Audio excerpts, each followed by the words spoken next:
You got 100+ men telling you here that they prefer women to have lower body all counts. of them are delusional. Taller. Would it be fair to say that in general, women prefer a man taller than themselves? Yeah, that's true. Would it be fair to say that in general, women prefer a man that makes more money than them? I guess some. Yeah. I Would mean, it be- they want the man to make money. Yes. Would it be fair to say that women want a guy that is more confident and ambitious than themselves? Yeah, those things. Yes. Okay. What if I said that women are delusional for these inherent standards? I don't think it's delusional to have those standards. Stop the show right there. I don't think it's delusional that they want women that have low body count. Because this is the quintessential example of what I mean when I say female standards are respected and supposed to be adhered to, whereas male standards are considered delusional. Gotcha, bitch.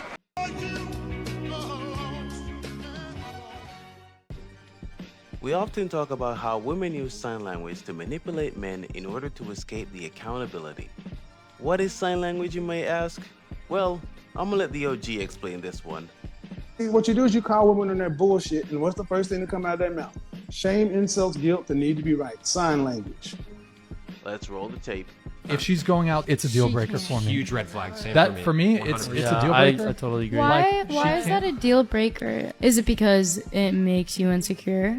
Notice the obvious shame tactic. Why is that a deal breaker? Are you insecure? Come on, she already knows what happens in the club when women go out on their own.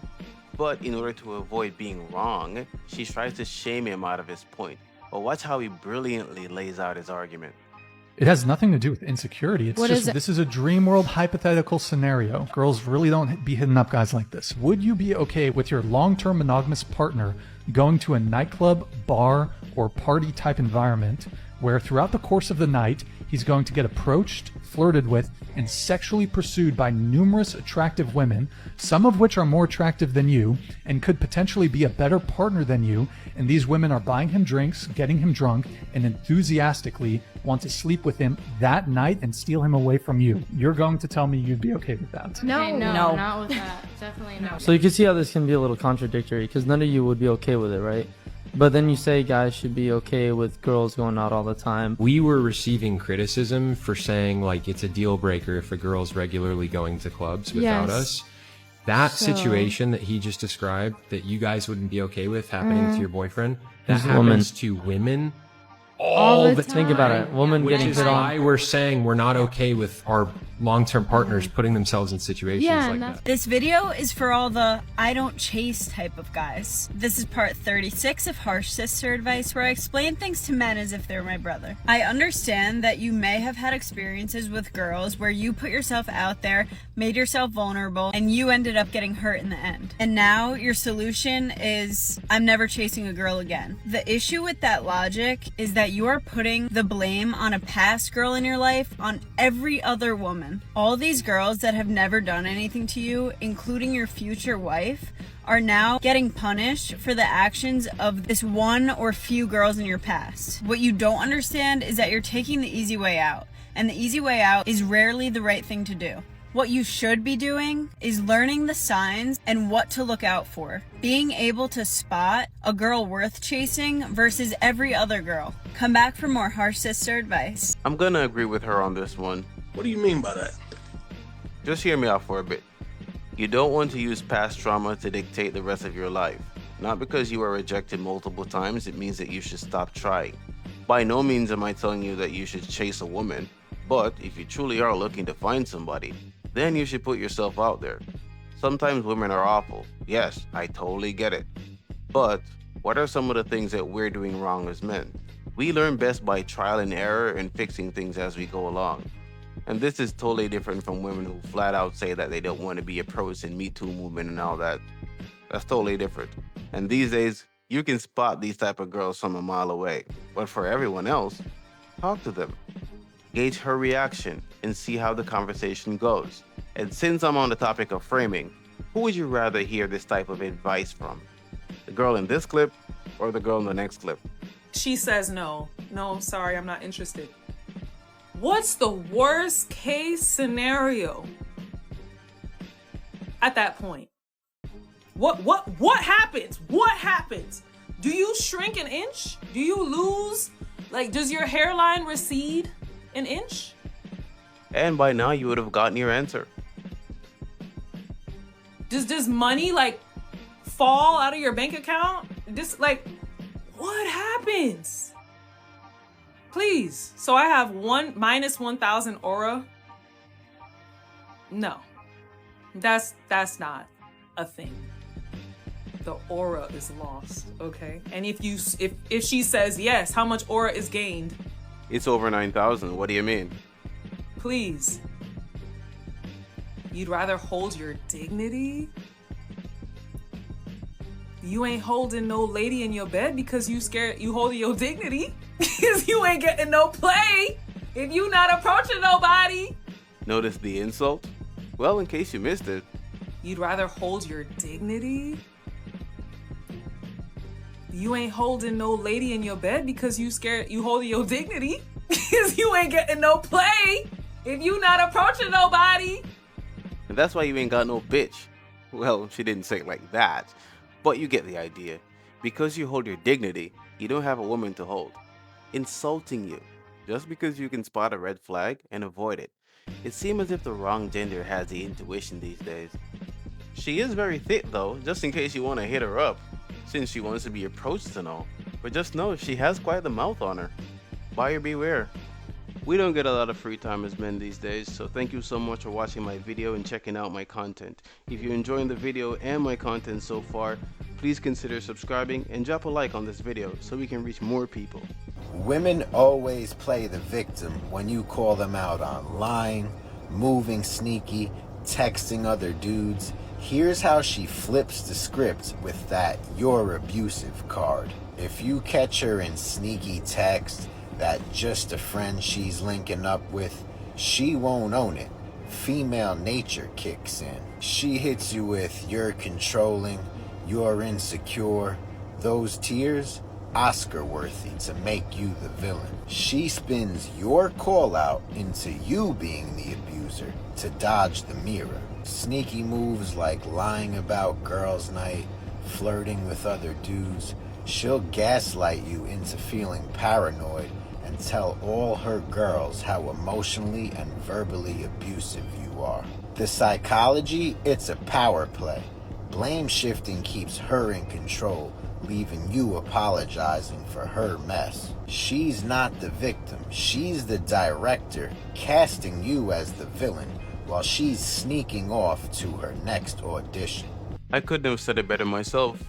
I didn't want to pause this one too much because some masterpieces are better left untouched. But notice when he said her legendary tears. She cries when you try to hold her accountable, or she might say some things to make you feel guilty and not want to call her out. All of a sudden, you start letting more things slide as you progress because you don't want to make her cry. You don't want to make her feel bad. Poor baby. No, rip the band-aid off. Tell her that she needs to fix her shit because she's not afraid of hurting your feelings when she wants to call you out. Perhaps you want to be a bit more delicate when you try to deliver certain things to her. Fine, by all means do that. Because she is a girl and all and you don't want to insult her, but by all means ensure that the message is delivered. Message! I think women use shaming tactics on men because, simply put, our ego can't handle their truth. That's it.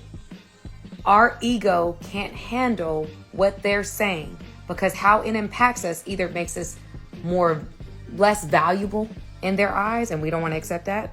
What they're saying is offensive to us because we know that we're not that. So we find ways to poke holes in their thought processes so that we are somehow more attractive to them or more appealing to them, as if arguing someone's perspective is going to change it. Sometimes it does, but when we're talking about attraction, you know that goes much deeper. So I think, simply put, women shame men for their perspective simply because it does not work in their favor. And so therefore, we diminish, we disparage, and discredit. And destroy. It's all about killing your argument so as to avoid the accountability. It's easier for them to say, "I told you so," than to say, "I'm sorry." You're more likely to get an insult than a compliment out of them any day of the week. If women liked men, why don't women listen to men when they talk? Anytime a man speaks about what's going on with him, why they call it mansplaining? So he could shut up. If women liked men, Why aren't women seeking to understand the people that they say they like? Because men understand a lot more about women than women understand about men. And men have to understand women. You know why? Because sex don't come easy to y'all. If a man turn her down and she can't get her way, you must be gay. You like a man, then why you trying to change everything that makes the man the man? Why you trying to transform him into a woman? See, you hate other women. It's too much like right to just get you a girlfriend if you want all of these feminine characteristics. No, you want to force him to do it. So women are actually looking for a woman in a male frame because the reality is women just like sleeping with men. They don't actually like men.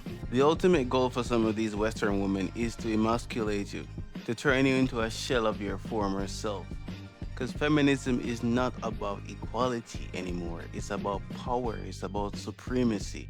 They want to remove the man from you and leave you in a pitiful state so that you have no agency and have no choice but to rely upon her for everything until you're finally left like a dog on a leash.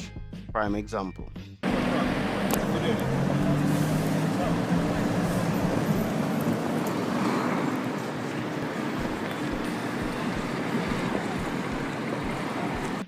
Can somebody tell me what the fuck am I looking at? Let me come off script for a bit. This is what they want to turn you into. This is what they want to reduce you down to. Them gyal ya wicked, them wicked, them wicked. Them gyal ya wicked, them wicked, them wicked. I don't know how them so wicked, why them so wicked, but I know so them gyal ya wicked, Shani B. So I've been trying to warn Western men for the longest while. Get the hell out, get the fuck out.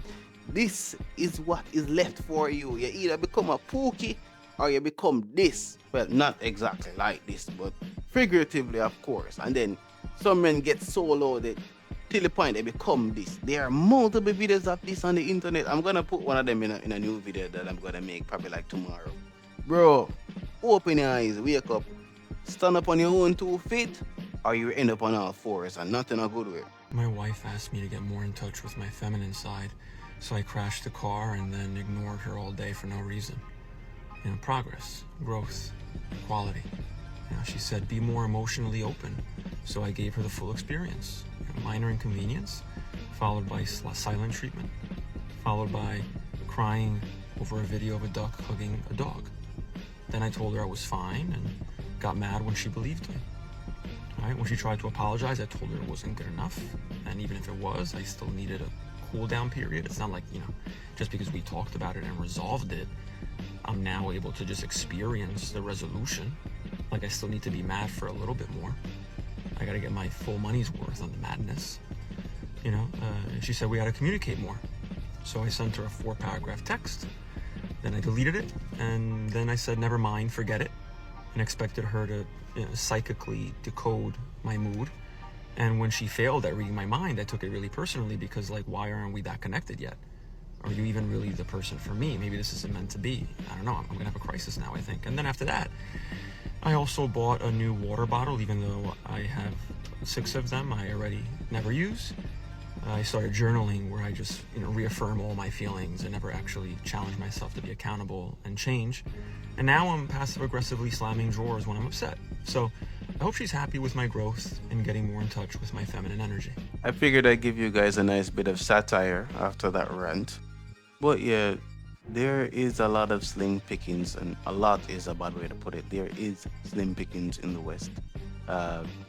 It seems as if the only choice is to either be a pookie, be a regular man, and having to contest with masculine women and get your head blown off because it's so much stress, or just resign yourself to be a simp. And the only other options beyond that is to, you know, check out of the game totally. But some men go their own way. I think they call it MGTOW. Some men become incels. I don't like that word at all. I don't like the idea of you locking yourself in. It's like otaku culture in Japan. It's never healthy. And the other alternative, which is the best one of all, is to travel. Be an expat or a digital nomad or a passport bro. That term kind of has some negative connotations these days, but the overall idea is good. Go out, enjoy yourself, explore other countries, other cultures. You might find a better quality of life in some of these places. You might find a good woman in some of these places.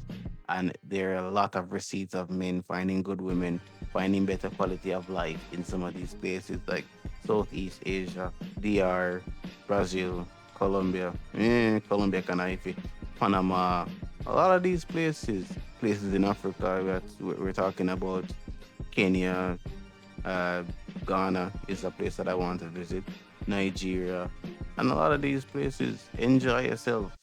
Don't just resign yourself to Western culture. It's toxic. I recently came back from the Philippines a couple months ago. I think it was in June. More to come on that when I get into more passport abroad traveler content. But yeah, there is an alternative. You don't have to become a slave to Western culture. You don't have to stay in the matrix for long. But yeah, that's all I have for you guys today. As always, thank you so much for watching. Thank you for making it this far. Thank you to all of my wonderful subscribers, and thank you to my new subscribers as well. I dropped a video yesterday about inflation and how it affects modern dating culture. You can check out that one too. I'm gonna pin it somewhere here so you can watch it. And thanks in advance for watching that one. And as always, please like, comment, subscribe, share so we can reach more people. Help a brother out. What are you waiting for?